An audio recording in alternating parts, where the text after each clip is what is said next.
Vamos lá. Hoje eu vou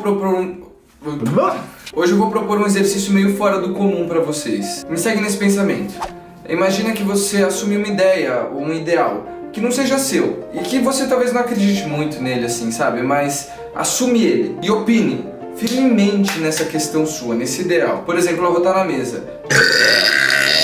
Talvez você nem seja a favor de arrotar na mesa, mas você assume aquilo lá, você finge que gosta de arrotar na mesa. Fala que vale a pena arrotar na mesa, traz todas as culturas que arrotam na mesa e traz todos os seus argumentos e fala, pronto, arrotar na mesa é bom. Depois de opinar sobre isso, vê qual a sensação que ficou. Você ficou irritado com aquilo? Você ficou, querendo provar para as pessoas que aquele pensamento era certo?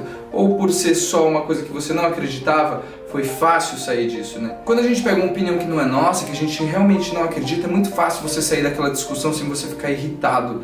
É muito fácil, porque aquilo não está registrado. Um registro do ideal. Calma que eu vou falar um pouquinho lá na frente o que significa esse registro desse ideal que a gente carrega. Mas quando a opinião é nossa e a gente acredita muito, muito naquilo, aí a gente fica irado, né? A gente fica com raiva, a gente quer pôr a nossa opinião ali. E geralmente a gente assume uma postura muito conflitante de briga e de ódio que a gente manifesta quando tá ligado com a política, com a ética, com a moral, coisas que envolvem a sociedade. E é muito possível a gente começar a desenvolver uma comunicação construtiva entre as pessoas. Mas primeiro a gente precisa começar a encontrar um equilíbrio emocional na hora de a gente conseguir expressar as coisas que a gente quer colocar. Porque aí, nesse momento que a gente expressa as coisas com equilíbrio emocional, a gente consegue colocar a emoção certa, na hora certa, a ênfase certa, porque a gente sabe o que a gente está sentindo, a emoção que a gente tem, o equilíbrio. Mas não é isso que acontece quando a gente põe nosso ideal com força, esse registro que tem.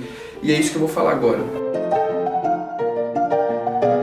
Bom, a primeira coisa é que a gente tem que pensar que a gente vive em uma sociedade que não está nem aí para a saúde mental e emocional. Pelo menos na minha opinião, a gente vê muito pouco de pessoas querendo entender e de promoções de saúde para a saúde mental. A gente vê agora acontecendo mais e mais e mais, mas ainda tá lá embaixo, sabe? Então a nossa sociedade não presta muita atenção na saúde mental. E isso já é alarmante. Para a gente começar a conversar sobre essas coisas, a gente precisa primeiro se inteirar do que é a psicologia, se inteirar do que é a emoção, se inteirar do que é o psicológico, se inteirar de tudo que envolve a psicologia. E não só a psicologia, mas toda a sociedade também, tudo que envolve se relacionar com as pessoas, se relacionar com o contexto, e entender o lado do outro e todas essas paradas aí que eu vou falar em outros vídeos pra vocês. Como que a gente vai encontrar equilíbrio na nossa vida emocional nessas questões específicas das discussões, de opiniões? Bom, primeiro a gente tem que começar a descobrir e criar consciência dos registros do nosso ideal. O que isso significa? Para um ideal surgir, ele não se baseia somente em uma ideia. Ideal e ideia são coisas diferentes. O ideal, ele está muito mais registrado quando a pessoa tem aquele ideal no corpo dele, na emoção, na sensação. Basicamente funcionam as coisas mais ou menos assim. Imagina que tudo que rodeia o nosso mundo, a primeira coisa que acontece é a sensação. A gente tem todos os nossos sentidos. E esses sentidos recebem. E a gente tem as sensações internas também, fora os 5 sentidos. E quando a gente sente algo, essa sensação, ela fica impressa no que eu vou chamar de corpo sutil, que é como se fosse um corpo que registra todas as sensações impressas nas nossas vivências. Que porra é essa?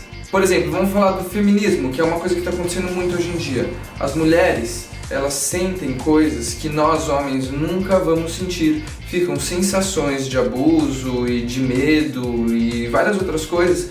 Essas sensações ficam impressas e registradas. Então, a partir do momento que você vai discutir com uma mulher, às vezes sobre algumas questões, e às vezes ela pode se irritar, e você se irritar também por causa do seu ideal, você entende que esses ideais estão ligados num registro que foi impresso nas sensações que a gente viveu. Quando a gente começa a se tocar dessas sensações, a gente começa a buscar um equilíbrio dos dois lados da discussão, porque a gente sabe que a gente tem essa coisa vivendo na gente, então a gente tem que buscar um equilíbrio para encontrar a melhor maneira de a gente conseguir conversar com a pessoa, porque senão a gente sempre vai ser movido por essa coisa que às vezes fica inconsciente. Quando você cria consciência, isso já começa a mudar. E aí a gente começa a discutir, falar um monte de coisa que a gente não queria, fica registrado um monte de coisa ruim, mais sensações, mais impressões.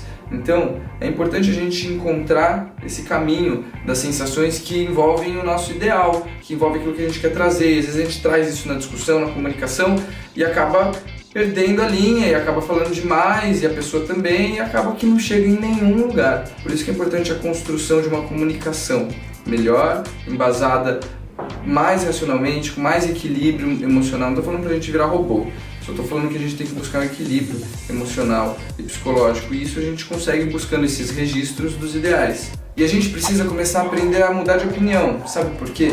Porque as coisas estão acontecendo e estão mudando, e às vezes a gente tem atitudes ignorantes do que a gente não entende, e aí a gente quer assumir esse ideal, dessa sensação que a gente ficou sobre tudo isso, e a gente tem que aprender a mudar de opinião. As coisas estão acontecendo, as coisas estão mudando, novas perspectivas, novas visões, e isso é importante, a gente ser flexível na forma de pensar. E quando a gente começa a ser flexível no nosso dia a dia, a gente começa a se sentir mais feliz, melhor, mais pra frente, com vontade de fazer as coisas. Enquanto a gente colocar todas as nossas frustrações nas nossas discussões, a gente não vai conseguir começar a comunicar melhor para as pessoas o que a gente está sentindo e como construir uma sociedade mais colaborativa, que ajuda, que faz projetos, que desenvolve, que está pra frente, que não tem esquerda e direita, que é todo mundo pra frente. Quando a gente não tiver isso, quando a gente não conseguir descobrir isso, as coisas não vão começar a fluir melhor. Meu nome é Daniel Ferraz, eu sou psicólogo, e o objetivo desse vídeo foi falar que a gente consegue criar uma comunicação melhor se a gente se conhecer melhor. Eu espero que vocês tenham gostado. Para assistir mais vídeos como esse, é só acessar o canal do YouTube, Facebook, Instagram para se sentir mais próximo de mim, da galera da produtora. É isso aí, tamo junto, valeu. Mais um vídeo da semana.